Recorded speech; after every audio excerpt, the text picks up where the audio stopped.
Okay, so here's a video to break down changing mixed to improper fractions and then improper to mixed fractions. It's a simple procedure, but you have to remember that your mixed fraction and your improper fraction are going to have the same denominator. So the first step, when we've got 4 2/3, is that we know that our improper fraction is going to have a denominator of 3. Now, how do we make the new numerator?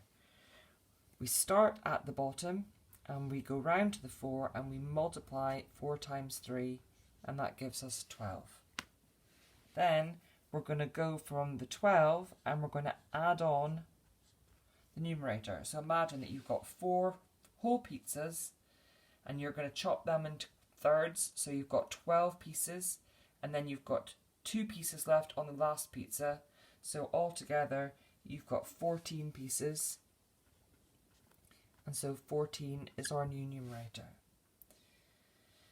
With the second one, we've got 8 3/8, so again our final answer is going to be out of 8. We're going to start at the bottom. 8 times 8 gives us 64. So imagine you've got 8 pizzas and they've all been chopped into 8 slices, but nobody's eaten any of them yet, so you've got 64 pieces. And then somebody's eaten 5 pieces from the last pizza, so when you add on the 3, you're going to get 67, and so that is our new numerator. And that's all there is to it. Sometimes if you end up with 2 even numbers or 2 numbers on your 3 times table, then you might have to try and simplify, but that's the procedure for getting your improper fraction. So, going the other way round, you need to remember that this is the divide by line. So to change it back to a mixed number, if we were multiplying, remember we've been doing inverse processes with the algebra, then we're dividing to go the other way. So, you can write it as a bus stop if you need to, or you can just ask yourself how many 5s are in 17 and what is the remainder. The remainder will be the numerator, and the number of times that 5 goes into 17 will be your main number, or your big number. So,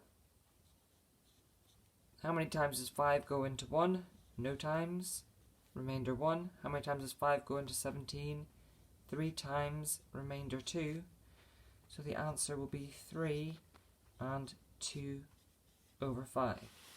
The other option is that you could draw out 1, 2, 3, 4, 5, 6, 7, 8, 9, 10, 11, 12, 13, 14, 15, 16, 17, and you can see we've got 3 groups of 5, and I've grouped them in 5 because 5 is my denominator, so that gives me 3, and I've got 2 out of 5